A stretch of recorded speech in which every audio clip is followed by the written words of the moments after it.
ओम शांति। 30 अक्टूबर 2022 के अव्यक्त महावाक्य। पहले एक नज़र मुरली के मुख्य पॉइंट्स पर। बाप दादा ने कहा, खजाने तो सभी बच्चों को अखुट मिले हैं और एक जैसे ही मिले हैं, कोई को कम या ज़्यादा नहीं मिले, लेकिन फिर भी जमा का खाता हर एक का अलग अलग है। जिसने जितना जमा किया है उतना ही उनकी चलन और चेहरे में वह रूहानी नशा और फखुर अनुभव होता है, और जिसमें जितना रूहानी फखुर होगा उतना वह बेफिक्र बादशाह होगा, क्योंकि फखुर और फिक्र दोनों एक समय एक साथ नहीं रह सकते। बेफिक्र बादशाह की विशेषता है वह सदा प्रसन्न चित्त के बजाय प्रसन्न चित्त रहेगा। किसी भी बात में संकल्प मात्र भी क्वेश्चन मार्क नहीं होगा, जबकि प्रसन्नचित्त आत्मा क्या, क्यों, ऐसा वैसा इस उलझन में स्वयं को बेफिक्र से फिक्र में ले आती है।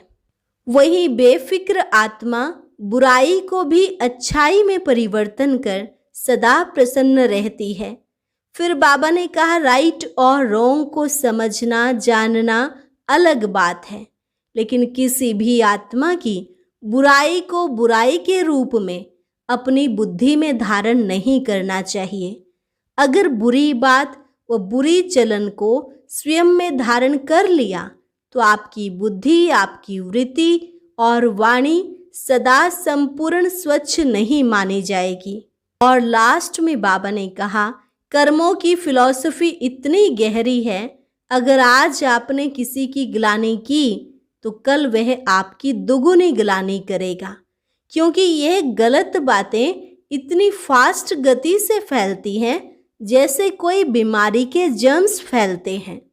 याद रहे, अगर जरा भी कोई डिफेक्ट व दाग रह गया तो डिफेक्ट वाला कभी परफेक्ट नहीं कहला सकता और प्रसन्न चित्त भी नहीं रह सकता। और अब सुनते हैं महावाक्यों को विस्तार से। मुरली का सार, कर्मों की गुह्य गति के ज्ञाता बनो। आज सर्व खजानों को देने वाले बाप सर्व बच्चों के जमा का खाता देख रहे थे।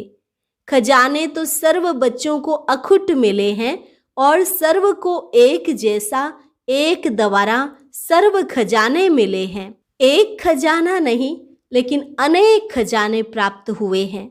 फिर भी जमा का खाता हर एक का अलग अलग है।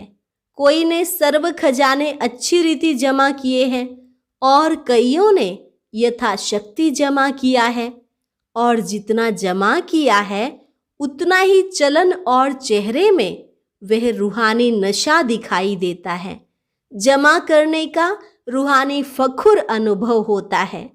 रूहानी फखुर की पहली निशानी यही है कि जितना फखुर है उतना बेफिक्र बादशाह की झलक उनके हर कर्म में दिखाई देती है, क्योंकि जहाँ रूहानी फखुर है वहाँ कोई फिक्र नहीं रह सकता। यह फखुर और फिक्र दोनों एक समय एक साथ नहीं रह सकते, जैसे रोशनी और अंधकार साथ नहीं रह सकते हैं। बेफिक्र बादशाह की विशेषता, वह सदा प्रसन्न चित्त के बजाय प्रसन्न चित्त रहते हैं। हर कर्म में, स्व के संबंध में व सर्व के संबंध में व प्रकृति के संबंध में भी किसी भी समय किसी भी बात में संकल्प मात्र भी क्वेश्चन मार्क नहीं होगा कि यह ऐसा क्यों व यह क्या हो रहा है, ऐसा भी होता है क्या। प्रसन्न चित्त आत्मा के संकल्प में हर कर्म को करते, देखते, सुनते, सोचते यही रहता है कि जो हो रहा है वह मेरे लिए अच्छा है और सदा अच्छा ही होना है। प्रसन्नचित्त आत्मा क्या, क्यों, ऐसा वैसा इस उलझन में स्वयं को बेफिक्र से फिक्र में ले आती है। बेफिक्र आत्मा बुराई को भी अच्छाई में परिवर्तन कर लेती। इसलिए वह सदा प्रसन्न रहती। आजकल के साइंस के साधन से भी जो वेस्ट खराब माल होता है उसको परिवर्तन कर अच्छी चीज बना देते हैं। तो प्रसन्न चित्त आत्मा साइलेंस की शक्ति से चाहे बात बुरी हो, संबंध बुरे अनुभव होते हो, लेकिन वह बुराई को भी अच्छाई में परिवर्तन कर स्वयं में भी धारण करेगी और दूसरे को भी अपनी शुभ भावना के श्रेष्ठ संकल्प से बुराई को बदल अच्छाई धारण करने की शक्ति देगी। कई बच्चे सोचते हैं, कहते हैं कि जब है ही बुरी व गलत बात तो गलत को गलत तो कहना ही पड़ेगा ना, व गलत को गलत तो समझना ही पड़ेगा ना। लेकिन गलत को गलत समझना, यह समझने के हिसाब से समझा, वह राइट और रोंग समझना जानना अलग बात है। लेकिन नॉलेजफुल रूप से जानने वाले समझने के बाद स्वयं में किसी भी आत्मा की बुराई को बुराई रूप में अपनी बुद्धि में धारण नहीं करेंगे। तो समझना अलग चीज है, समझने तक राइट है, लेकिन स्वयं में वह अपने चित्त पर, अपनी बुद्धि में, अपनी वृत्ति में, अपनी वाणी में दूसरे की बुराई को बुराई के रूप में धारण नहीं करना है, समाना नहीं है। तो समझना और धारण करना, इसमें अंतर है। अपने को बचाने के लिए यह कह देते हैं कि यह है ही रोंग। रोंग को तो रोंग कहना पड़ेगा ना। लेकिन समझदार का काम क्या होता है? समझदार अगर समझता है कि यह बुरी चीज है तो क्या बुरी समझते हुए अपने पास जमा करेगा? अपने पास अच्छी रीति संभाल कर रखेगा? छोड़ देगा ना? या जमा करना ही समझदारी है? यह समझदारी है। और सोचो, अगर बुरी बात व बुरी चलन को स्वयं में धारण कर लिया तो क्या आपकी बुद्धि, वृत्ति, वाणी सदा संपूर्ण स्वच्छ मानी जाएगी? अगर जरा भी कोई डिफेक्ट व दाग रह जाता है, किचड़ा रह जाता है, तो डिफेक्ट वाला कभी परफेक्ट नहीं कहला सकता, प्रसन्न चित्त नहीं रह सकता। अगर कोई की बुराई चित्त पर है तो उसका चित्त सदा प्रसन्न चित्त नहीं रह सकता और चित्त पर धारण की हुई बातें वाणी में जरूर आएंगी। चाहे एक के आगे वर्णन करें, चाहे अनेक के आगे वर्णन करें, लेकिन कर्मों की गति का गुह्य रहस्य सदा सामने रखो। अगर किसी की भी बुराई व गलत बात चित्त पर रखने के साथ वर्णन करते हो तो यह व्यर्थ वर्णन ऐसा ही है जैसे कोई गुंबज में आवाज करता है तो वह अपना ही आवाज और ही बड़े रूप में बदल अपने पास ही आता है। गुंबज में आवाज करके देखा है? तो अगर किसी की बुराई करने के, गलत को गलत फैलाने के संस्कार हैं, जिसको आप लोग आदत कहते हो, तो आज आप किसकी ग्लानि करते हो और अपने को बड़ा समझदार, गलती से दूर समझकर वर्णन करते हो। लेकिन यह पक्का नियम है अथवा कर्मों की फिलॉसफी है कि आज आपने किसकी ग्लानि की और कल आपकी कोई दुगनी ग्लानि करेगा, क्योंकि यह गलत बातें इतनी फास्ट गति से फैलती हैं जैसे कोई विशेष बीमारी के जर्म्स, जीवाणु बहुत जल्दी फैलते हैं। और फैलते हुए जर्म्स जिसकी ग्लानि की वहां तक पहुंचते जरूर हैं। आपने एक ग्लानि की होगी और वह आपको गलत सिद्ध करने के लिए आपकी 10 ग्लानि करेंगे, तो रिजल्ट क्या हुई? कर्मों की गति क्या हुई? लौट कर कहाँ आई? अगर आपको शुभ भावना है उस आत्मा को ठीक करने की, तो गलत बात शुभ भावना के स्वरूप में विशेष निमित्त स्थान पर दे सकते हो। फैलाना रोंग है। कई कहते हैं हमने किसको कहा नहीं, लेकिन वो कह रहे थे तो मैंने भी हाँ में हाँ कर दिया, बोला नहीं। आपके भक्ति मार्ग के शास्त्रों में भी वर्णन है कि बुरा काम किया नहीं, लेकिन देखा भी, साथ भी दिया, तो वह पाप है। हाँ में हाँ मिलाना, यह भी कर्मों की गति के प्रमाण पाप में भागी बनना है। वर्तमान समय कर्मों की गति के ज्ञान में बहुत इजी हो गए हैं, लेकिन यह छोटे छोटे सूक्ष्म पाप श्रेष्ठ संपूर्ण स्थिति में विघ्न रूप बनते हैं। इजी बनने की निशानियां क्या हैं? वे सदा ऐसा ही सोचते समझते कि यह तो और भी करते हैं, यह तो आजकल चलता ही है, या तो अपने आप को हल्का करने के लिए यही कहेंगे कि मैंने हंसी में कहा, मेरा भाव नहीं था, ऐसे ही बोल दिया।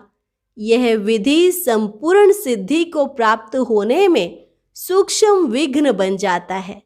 इसलिए ज्ञान तो बहुत मिल गया है, रचता और रचना के ज्ञान को सुनना, वर्णन करना बहुत स्पष्ट हो गया है, लेकिन कर्मों की गुह्य गति का ज्ञान बुद्धि में सदा स्पष्ट नहीं रहता, इसलिए इजी हो जाते हैं। कई बच्चों की अपने प्रति भी कंप्लेन होती है कि जैसे बाप कहते हैं, बाप बच्चों में जो श्रेष्ठ आशाएं रखते हैं, जो चाहते हैं, जितना चाहते हैं उतना नहीं है। उसका कारण क्या है? यह अति सूक्ष्म व्यर्थ कर्म बुद्धि को, मन को ऊंचा अनुभव करने नहीं देते। योग लगाने बैठते हैं, लेकिन काफी समय युद्ध में चला जाता, व्यर्थ को मिटाए समर्थ बनने में समय चला जाता है। इसलिए क्या करना चाहिए? जितना ऊंचा बनते हैं तो ऊंचाई में अटेंशन भी ऊंचा रखना पड़ता है। ब्राह्मण जीवन की मौज में रहना है। मौज में रहने का अर्थ यह नहीं कि जो आया वह किया, मस्त रहा। यह अल्पकाल के सुख की मौज व अल्पकाल के संबंध संपर्क की मौज सदा काल की प्रसन्नचित्त स्थिति से भिन्न है। इसी को मौज नहीं समझना। जो आया वह बोला, जो आया वह किया। हम तो मौज में रहते हैं। अल्पकाल के मन मौजी नहीं बनो, सदा काल की रूहानी मौज में रहो। यही यथार्थ ब्राह्मण जीवन है। मौज में भी रहो और कर्मों की गति के ज्ञाता भी रहो। तभी जो चाहते हो, जैसे चाहते हो, वैसे अनुभव करते रहेंगे। समझा? कर्मों की गुह्य गति के ज्ञाता बनो, फिर खजानों के जमा की रिजल्ट सुनाएंगे।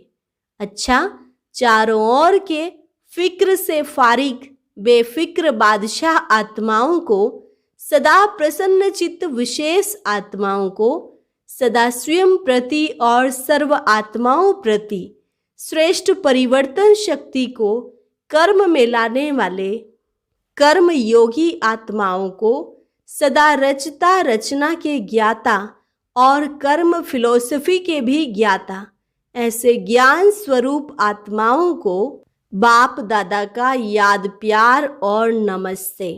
रूहानी बच्चों की रूहानी बाप दादा को नमस्ते नमस्ते, गुड मॉर्निंग। दादियों के साथ मुलाकात। वर्तमान समय किस बात की आवश्यकता है? कर्मों की गुह्य गति का ज्ञान मर्ज हो गया है, इसलिए अलबेलापन है। पुरुषार्थी भी हैं, लेकिन पुरुषार्थ में अलबेलापन आ जाता है, इसलिए अभी इसकी आवश्यकता है। बाप दादा सभी की रिजल्ट को देखते हैं। जो चल रहा है वो अच्छा है, लेकिन अभी अच्छे से अच्छा बनना ही है। बिजी रहना पड़ता है ना। ज़्यादा समय बिजी किस में रहना पड़ता है? किस बात में ज़्यादा समय देना पड़ता है? चाहे आप लोगों की अपनी स्थिति न्यारी और प्यारी है, लेकिन समय तो देना पड़ता है। तो यही समय पावरफुल, शक्तिशाली लाइट हाउस, माइट हाउस बन वाइब्रेशंस फैलाने में जाए तो क्या हो जाएगा?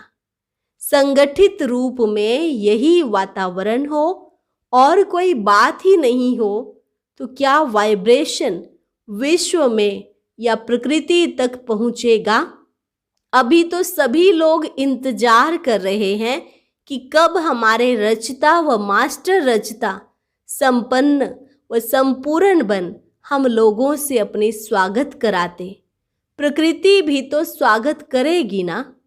तो वह सफलता की माला से स्वागत करे, वो दिन आना ही है। जब सफलता के बाजे बजेंगे तब प्रत्यक्षता के बाजे बजेंगे। बजने तो हैं ही ना। अच्छा, दादी चंद्रमणि जी सेवा पर जाने की छुट्टी ले रही हैं। बाबा ने कहा ऑल राउंड बनना ही श्रेष्ठ सेवा है। अच्छा है, चक्कर लगाते रहो। चक्कर लगाने का पार्ट बच्चों का ही है। बाप तो अव्यक्त रूप में लगा सकते हैं, साकार रूप में भी चक्कर लगाने का पार्ट बाप का नहीं रहा, बच्चों का ही था।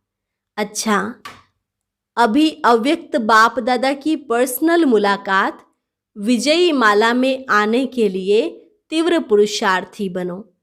बाबा पूछते, सदा तीव्र पुरुषार्थी आत्माएं हैं, ऐसे अनुभव करते हो? जब ब्राह्मण बने तो पुरुषार्थी तो है ही, तीव्र पुरुषार्थी हैं, वह सिर्फ पुरुषार्थी हैं। सुनने और सुनाने वाले को पुरुषार्थी कहेंगे या तीव्र पुरुषार्थी कहेंगे? सुनना और सुनाना, उसके बाद क्या होता है? तीव्र पुरुषार्थी किसको कहेंगे? सुनने वाले को या बनने वाले को? जो माला का 16,108वां नंबर है वह भी सुनता और सुनाता तो है ही, नहीं तो माला में कैसे आएगा? लेकिन 108 की माला में कौन आएंगे? 108 की माला का नाम है विजयी माला। 16,000 वाली माला का नाम विजयी माला नहीं है। तो सुनना और सुनाना यह मेजॉरिटी करते हैं, लेकिन सुना और बना इसको कहा जाता है तीव्र पुरुषार्थी। तीव्र पुरुषार्थी 108 हैं और पुरुषार्थी 16,108 हैं। तो अपने आप को चेक करो कि तीव्र पुरुषार्थी हैं या पुरुषार्थी हैं। जो हैं जैसा है वह मेजॉरिटी अपने आप को जान सकते हैं। कई थोड़े ऐसे हैं जो अपने को नहीं भी जानते हैं, रॉन्ग को राइट समझकर भी चलते जाते हैं। मेजॉरिटी अपने मन में अपने आप को सत्य जानते हैं कि मैं कौन हूँ। इसलिए सदा अपने को देखो, दूसरे को नहीं। अपने पुरुषार्थ को चेक करो और तीव्र पुरुषार्थ में चेंज करो, नहीं तो फाइनल समय आने पर चेंज नहीं कर सकेंगे। उस समय पढ़ाई का समय समाप्त होने पर इम्तिहान के समय पढ़ाई का चांस नहीं मिलता। अगर कोई स्टूडेंट समझे एक प्रश्न का उत्तर नहीं आता है, किताब से पढ़कर उत्तर दे दें तो राइट होगा या रॉन्ग होगा? तो उस समय अपने को चेंज नहीं कर सकेंगे। जो है जैसा है वैसे ही प्रारब्ध प्राप्त कर लेंगे। लेकिन अभी चांस है। अभी टू लेट का बोर्ड नहीं लगा है, लेट का लगा है। लेट हो गए लेकिन टू लेट नहीं, इसलिए फिर भी मार्जिन है। कई स्टूडेंट 6 मास में भी पास विद ऑनर हो जाते हैं अगर सही पुरुषार्थ करते हैं तो, लेकिन समय समाप्त होने के बाद कुछ नहीं कर सकते। बाप भी रहम करना चाहे तो भी नहीं कर सकते। चलो यह अच्छा है, इसको मार्क्स दे दो, यह बाप कर सकता है। इसलिए अभी से चेक करो और चेंज करो। अलबेलापन छोड़ दो। ठीक है, चल रहे हैं, पहुंच जाएंगे, यह अलबेलापन है। अलबेले को इस समय तो मौज लगती है। जो अलबेला होता है उसे कोई फिक्र नहीं होता है, वह आराम को ही सब कुछ समझता है। तो अलबेलापन नहीं रखना, सदा अलर्ट। पांडव सेना होना, सेना अलबेली रहती है या अलर्ट रहती है? सेना माना अलर्ट, सावधान, खबरदार रहने वाले। अलबेला रहने वाले को सेना का सैनिक नहीं कहा जाएगा। तो अलबेलापन नहीं, अटेंशन। लेकिन अटेंशन भी नेचुरल विधि बन जाए। कई अटेंशन का भी टेंशन रखते हैं। टेंशन की लाइफ सदा तो नहीं चल सकती। टेंशन की लाइफ थोड़ा समय चलेगी, नेचुरल नहीं चलेगी। तो अटेंशन रखना, लेकिन नेचुरल अटेंशन आदत बन जाए। जैसे विस्मृति की आदत बन गई थी ना, नहीं चाहते भी हो जाता है। तो यह आदत बन गई ना, नेचुरल हो गई ना। ऐसे स्मृति स्वरूप रहने की आदत हो जाए, अटेंशन की आदत हो जाए। इसलिए कहा जाता है आदत से मनुष्य आत्मा मजबूर हो जाती है, ना चाहते भी हो जाता है। इसको कहते हैं मजबूर। तो ऐसे तीव्र पुरुषार्थी बने हो। तीव्र पुरुषार्थी अर्थात विजयी तभी माला में आ सकते हैं। बहुत काल का अभ्यास चाहिए। सदैव अलर्ट माना सदा एवर रेडी। आपको क्या निश्चय है, विनाश के समय तक रहेंगे या पहले भी जा सकते हैं? पहले भी जा सकते हैं ना, इसलिए एवर रेडी। विनाश आपका इंतजार करे, आप विनाश का इंतजार नहीं करो। वह रचना है, आप रचता हो। सदा एवर रेडी। क्या समझा?